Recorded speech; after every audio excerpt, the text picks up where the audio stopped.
многу интересна тема за размислување, бидејќи се поврзува и со нашиот менталитет, тоа што го говореше Фидановски на дефетизам. За да го дадам мојот одговор да биде, да речам, сообразен, а во куси рамки, инаку може да се дебатира тука со сати конкретно на оваа тема. Ќе ве земам прво вас за пример, каде што вие како новинар, познат во јавноста, кога ги актуализирате тие проблеми кои во нормална, демократска и цивилизирана европска држава не се проблеми, а проблемите од загадувањето, хигиената или некои инфраструктурни работи од скршени плочки пред клучни институции, гледаме дека тоа во општеството предизвикува не само внимание, туку актуализацијата под наводници на тие проблеми изискуваат потоа реакција на институциите на системот и на функционерите, каде што потоа ги поправаат тие работи. Сакам да кажам дека ние како општество и како нација и како граѓани прво треба да сватиме дека занимавањето со политика не е вие да партиципирате само во политичка партија, бидејќи како да кажам, може би граѓаните не се свесни, тоа сме го учеле на факултетот за политички науки, но човекот кој партиципира во едно општество е зоонт политикон, односно по природа треба да биде политичко суштество, бидејќи се е политика околу нас.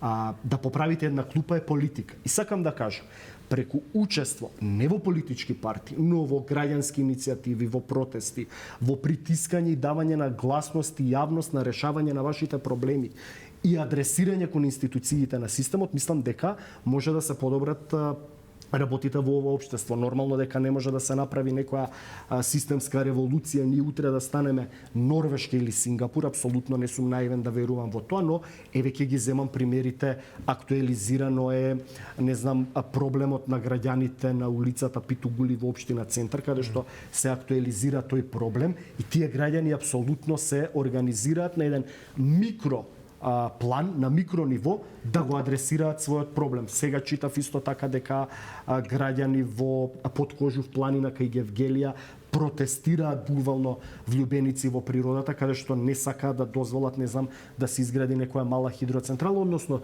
тие реакции, тоа давање гласност на микрониво на одредена група и категорија на граѓани кои можеби ќе треба во ова и ваква држава, за жал, многу повеќе тоа да го адресираат и да го актуализираат, бидејќи знаеме дека кај нас институциите на системот се бавни, тромави, нема политичка волја и желба да ги решат тие проблеми, но не гледам друг начин како ние да се помрднеме од таа мртва точка или тоа сивило на секојдневието кое го живееме во овие 35 години, или како што говореше Фидановски, тој дефетизам. Ние треба да научиме да бидеме победници. Победници да бидеме во нашите мали микросредини и сите тие работи, ако ги гледаме вака, дека некој се изборил да го реши својот проблем на таа односна улица, тие граѓани кои протестираат да се заштити прекрасната природа на Кожув планина, не знам, граѓанинот Трифун Костовски кој ќе протестира, да речеме, за некоја неправда која му се случила нему или на неговото семејство,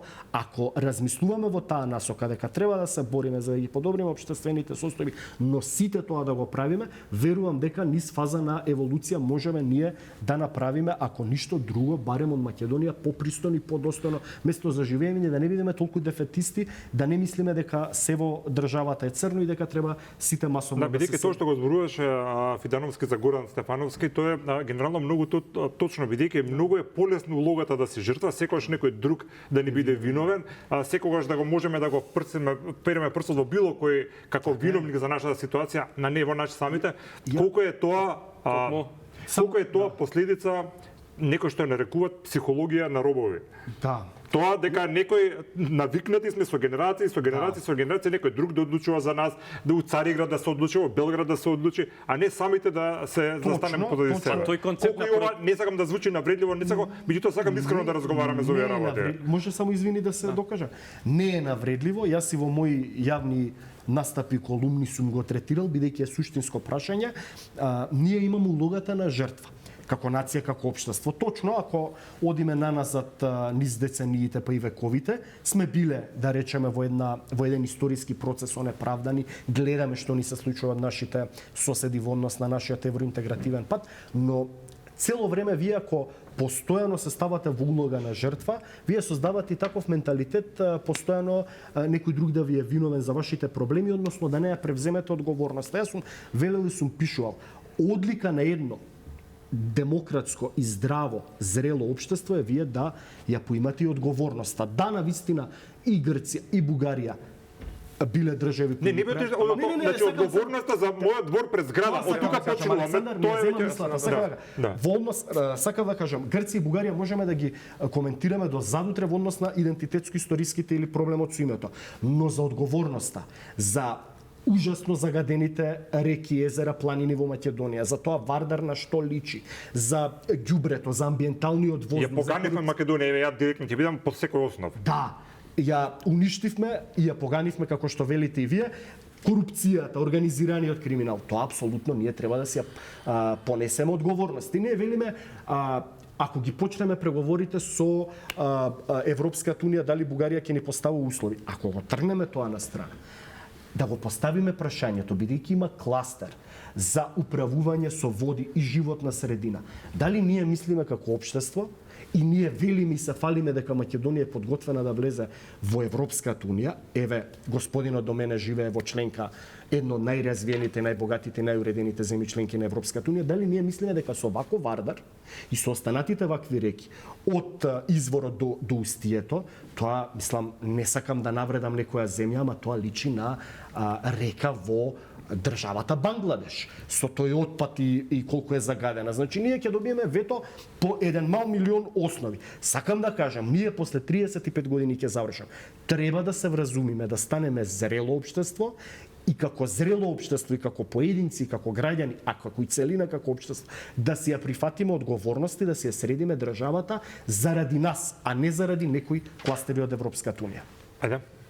Не, една кратка реплика. Мислам, токму тој концепт, тој пристап што вие го промовирате, мислам дека е погрешен и тоа значи одбивање да се превземе одговорност, односно да се протестира за секакви работи, но да не се вклучуваат младите активно во политиката, за они после да бидат тие што ќе носат Погрешно ме разбравте. Јас реков дека не само вклучувањето во партијата е занимавање со политика. Не ми импутирате. Тоа е факт. Мислам, се политика. Ама вие ми импутирате. Јас реков дека некој може да се вклучи во политичките процеси. Не само слушајќи го ова младите, мислам тоа најмногу им одговара на политичките партии. Пошто они си викат, добро вие протестирате, истото го направи СДС во 2016-17 година, други протестираа и они после ја превземаа власта и ги откачија овие што протестира. Мислам пак они после ги носеа одлуките, пак они носеа погрешни одлуки, се корумпира и така натаму. Затоа мојот став беше дека младите во вакви околности кој што се ајде да не употребам некој повулгарен збор, значи овие постариве генерации и самиот господин Трифун Костовски призна дека не ја воде државата како што треба да ги превземат работите во своји раце и сметам дека во политичката сцена треба еден таков субјект со сосема нови луѓе, без разлика дали се млади или стари, сега да не одиме по возраста, но сметам дека само на таков начин може да се сменат работите на подобро, а не само преку протести, бидејќи јас сум еден кој што можеби на секој еден протест сум бил присутен, но сум сфатил дека треба, дека мора да се влезе внатре и системот да се смени од внатре. Значи не можете, имавме трагедија како Кочани со 63 жртви и после и покрај тоа што имаше протести, после 2 месеци скоро 90% од осумничените ги имаше во куќен притвор. Да. Добро, господин Костовски, пробува да ве разобидат на нешто во аргументите. Мислам апсолутно, види дека многу сакам да ги слушам мислењата и негово, бидејќи објективно сакам да споделам нешто што ќе донесе иднина на оваа држава, да се одгледаме. Дефетизмот, јас сум го искоренил од себе, како македонец. Може би сум го имал. Меѓутоа живеев 30 години надвор, во Виена, во Австрија. И тука сум веќе слободен граѓанин. Слободно размислувам. И не молчам, и нема да молчам никој пат. Кој е прашање неправда. А мислењето ваше за составот на судиите и обвинителите, дека тоа е нивната слобода дозволува да ова безредие во држава, нивната, да не кажам, неспремност доаѓа до ова безредие у државата. Не е точно. Политичките партии го комплетно контролираат судството и обвинителството. Целиот систем. Тоа се трите фундаментални. Судство, обвинителство, парламент, влада. Тие се независни институции, меѓутоа кај нас се е зависно. Млади сте, немате искуство. Како ќе водиш држава ако немаш искуство? Не си стекнал ништо знаење како тоа треба да го имплементираш. Учи од повозрастните од тебе. Ја ќе кажам една мудрост. Со млади се дига револуција, а со искусни се гради систем. Со искусни, честни и луѓе кои што имаат визија пред себе како тоа да го направат. Верувајте ми, ќе тоа и други прашања за односите со Бугарија. Нема, ние овдека сме заедно живееме. Јас сум патриот, ти си мој албанец, ти си патриот. Ние мораме сами да се договориме како ќе ја градиме нашата еднина.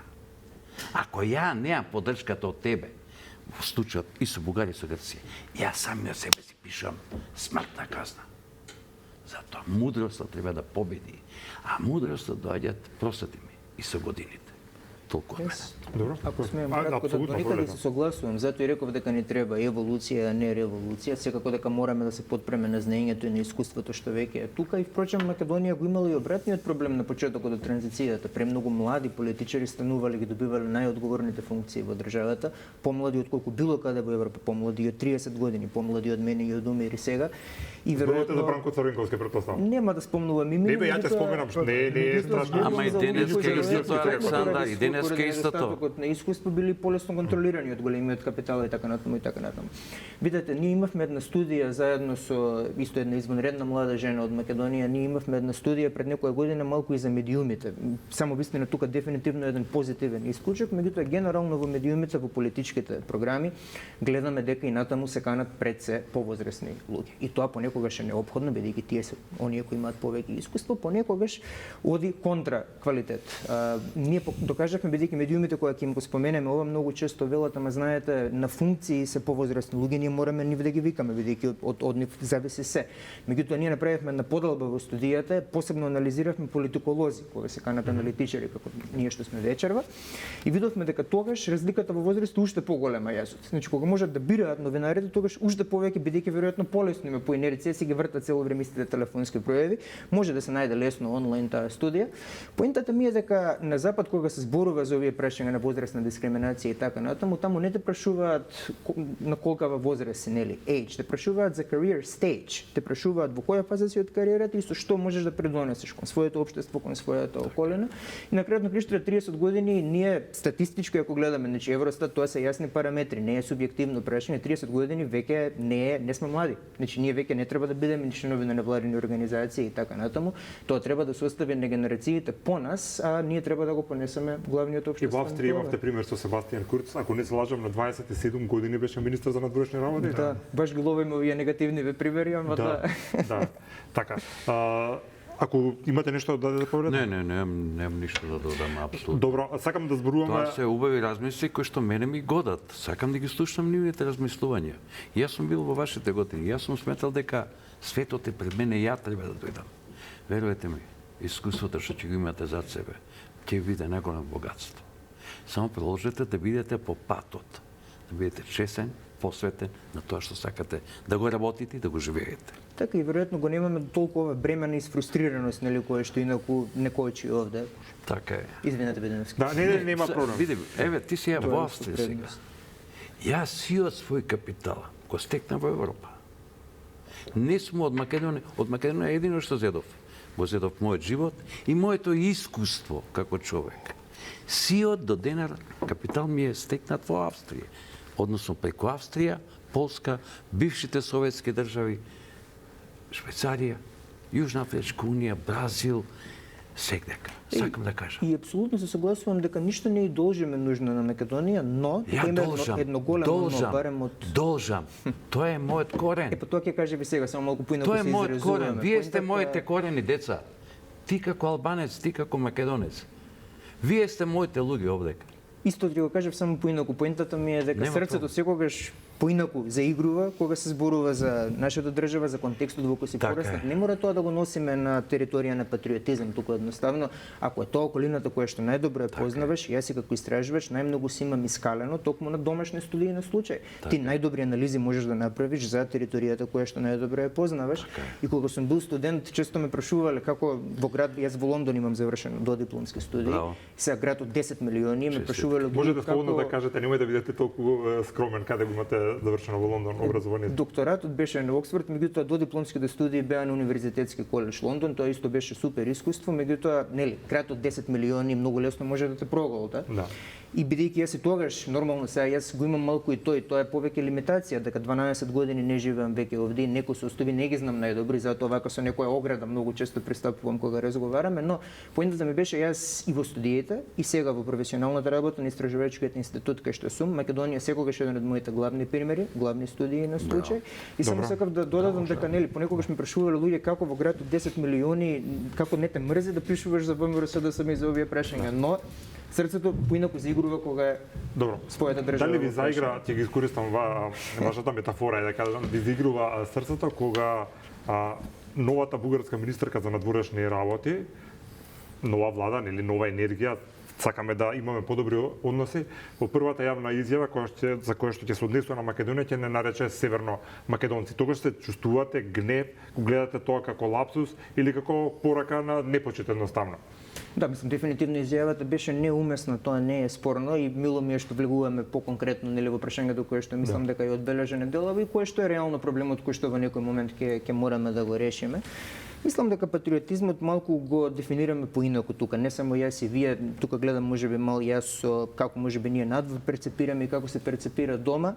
Не е убав спорот со кој што се соочуваме, не е лесен за решавање и да не се им во кожа на политичарите, меѓутоа од друга страна ние сме ги гласале токму за да понудат конкретни решенија за овие ситуации. Така што кога ја споменавте изјавата, на пример, не ми беше пријатно да ја прочитам, искрено уште повеќе ме изнервира изјавата на нашиот министер потоа од Зошто? Facebook пост, бидејќи во тој Facebook пост стоеше дека немале средба, туку имале размена на зборови. И се забележува, не само, не сакав да го пикирам конкретно министерот за надворешни, но се забележува кај сите наши политичари, без оглед на политичката партија, се забележува дека толку се обременети од спорот со Бугарија, толку внимаваат, толку се заплеткуваат тука во некои разни реторички лавиринти практично. Размена на зборови дури ме потсети на онаа една фраза Трамп што ја употреби во едно од претседателските дебати со Камала Харис кога рече јас немам план, ама имам концепт за план. Значи тоа се тие практично како нонсенс фрази кои што за жал не оддалечуваат од решение во спорот сега. Можеме, ако имаме простор, да се осврнеме малку повеќе на спорот со Грција и како тој беше решен и тука да се постават некои паралели, се разбира има и некои разлики помеѓу двата спора, меѓутоа јас би рекол дека има повеќе сличности отколку разлики и двата спора се многу чувствителни и двата спора Благодарам. Да. И двата спора се асиметрични, што е најважно. Значи ние ја немаме на наша мошта, штета. на наша штета. И токму затоа, апропо целиот мојабит со дефетизам, тука се потребни решенија, некои од нив нема да бидат популарни, некои од нив ќе бидат вака многу горчливи пилули. И мене не ми се допаѓа кога еве апропо изјавите кои што ги слушавме деновиве, не ми се допаѓа кога нашата влада зборува за тоа дека ние сакаме да се зачлениме врз основа на квалитет, а не врз основа на попуштање и така натаму. Врз основа на квалитет ние уште во 2009 имавме позитивна препорака за почнување на преговорите. Гледаме дека тоа не се случува. Значи тоа го знае секој граѓанин. Од политичари да се бара нешто плюс. Значи ние што сме овде како аналитичари можеме да го цитираме Горан Стефановски, да си правиме вакви општи моабити од политичари да се бара да делуваат. Во секоја држава ти како политичар, особено последниве неколку години со се што се случува, тебе да се поделени многу лоши карти. Меѓутоа, ти си тој што милиони луѓе го гласале за од тие карти да го извади максимумот. Значи, би рекол дека повторно ќе речем од сите политички партии, значи не можам тука да не би сакал да ја префрлам одговорноста кон поединци, но ми делува дека моментално таа конструктивност за жал ја нема во однос на спорот со Бугарија. Добро. Дали се согласувате и која е таа конструктивност што би требало, како што вели господинот Фидановски, да ја покажеме? Многу пати сум говорил на оваа тема. Да не елаборирам во длабочина, мислам дека ние... И се извинувам, контекст да дадам. Премиерот вели ќе одиме кон Европската унија по потешкиот пат. Да почнеме со нулица тука. Ајде, како е потешкиот пат, како на пример ние би ги заобиколиле тие услови од така наречениот француски предлог, каде што новата министерка за надворешни работи на Бугарија Велислава Петрова Чамова вели тоа веќе не е француски предлог, тоа е ЕУ согласена рамка од ЕУ 27 земји членки. Мислам дека и таа вели, не може вие да ги почнете преговорите, бидејќи Бугарија нема да се согласи без нели тој услов за внесување на бугарите во уставот. Не знам јас како можеме да отидеме по потешкиот пат. Сакам да кажам дека мислам дека сме дојдени во, за жал, морам да кажам, во односите со Бугарија до една точка од која враќање назад нема. Ние сме зачудени, да речеме, од првата изјава на министерката за надворешни работи на Бугарија, но веројатно малкумини во македонската јавност знаат дека таа била и беше заменик министерка за надворешни работи во мандатот на Теодора Генчовска, кога беше изгласан и конструиран така наречениот француски предлог, односно некои бугарски медиуми велат дека таа активно учествувала во креирањето на францускиот предлог. Мислите дека намерно кажете дека чиме запознаена, тоа значи дека е мислам голем лаптус е навредливо. Така е, навредливо, ама многу малку од македонската јавност, политичко општествена, не забележа дека во својата изјава таа го кажа зборот Македонија за нашата држава, а ако дипломатски треба да биде коректна, нели треба согласно уставното име да го употреби терминот Република Северна Македонија и македонските колеги или македонските граѓани согласно одредбите од Преспанскиот договор. Таа тргна го кажа зборот Македонија, именувајќи ја нашата држава со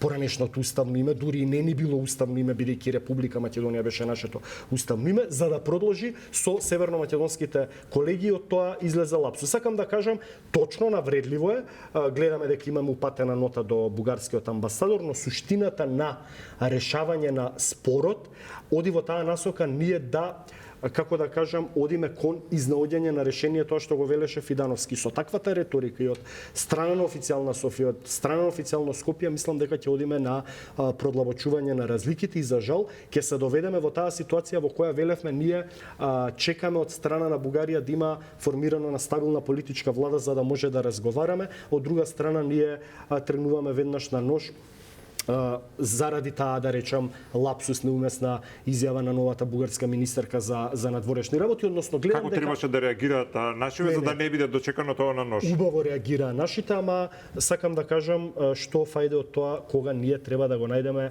нели магичното стапче да го решиме тој проблем наметнат од официјална Софија кој се испречи врз нашите евроинтеграции и како ние ќе го решиме тој проблем со ова стабилна бугарска политичка влада формирана во ликот и делото на Румен Радев, кој кога се изгласа тој така наречен француски предлог беше председател на Бугарија и беше еден од тие кои го велеа дека е од јастребито, тврдото радикално крило кој апсолутно притискал да се внесат сите тие протоколи во францускиот предлог за разлика од полибералниот тогашен премиер на Бугарија Кирил Петков, каде што ја именува, замислете, ова министерка за надворешни работи која била заменик министер во владата на Кирил Петков, која доаѓала од партијата Има таков народ на Слави Трифунов, односно сакам да кажам, веројатно во Бугарија се сега политичари на власт кои ќе бидат многу по-тврдокорни и порадикални во однос на така нареченото македонско национално прашање и затоа јас сум неумерен песимист, туку реален песимист, не дефетист, туку ја ги гледам реално работите и не мислам дека преку ноќ можеме ние да ги смениме работите. Точно е, само уште да завршам, како што збореше и Фидановски, се наоѓаме во тотално асиметричен спор, каде што Бугарија како член на Европската унија го има тој механизам, каде што јас многу пати сум го критикувал и велел дека е на штета на земјите аспиранти и кандидатки, но од целата ситуација ние сме тие како општество и како држава кои на наш терет во иднина ќе се одразува негативно овој спор, за жал. Да, господине Костовски, кажавте дека повозрасните или поискусните луѓе во политиката и во државните работи најчесто ги даваат решенијата кои што се вистински ги поставуваат основите на работите. Како гледате вие на овој спор кој во овој момент не оневозможува да искористиме на многу добра алатка, а тоа е процес за членство во Европската унија кој што ќе биде катализатор за многу. Пред малце го кажав мојот став како човек, кој што никој пат не прифаќам кога со сила нешто се претендира. Не може некој да ми го промени мене името. И тука оваа влада од мене има комплетна подршка. Јас сум македонец, сум се родил.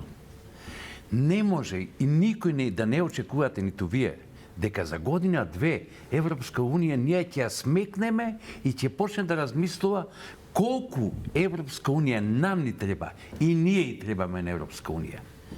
Мислам, преговорите се заеднички интерес, ама многу е битно што ние ќе понудиме на Европска Унија.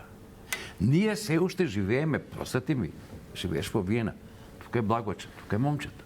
Ние се уште живееме во светот и така нашиот народ го доживува. НАТО ќе не брани, ЕУ ќе не храни. Не може таа работа. Стопанството ни е уништено. Затоа, прашањето со Бугарија, со Грција, мораме прво да се направи секоја влада да има стратегија како да почне.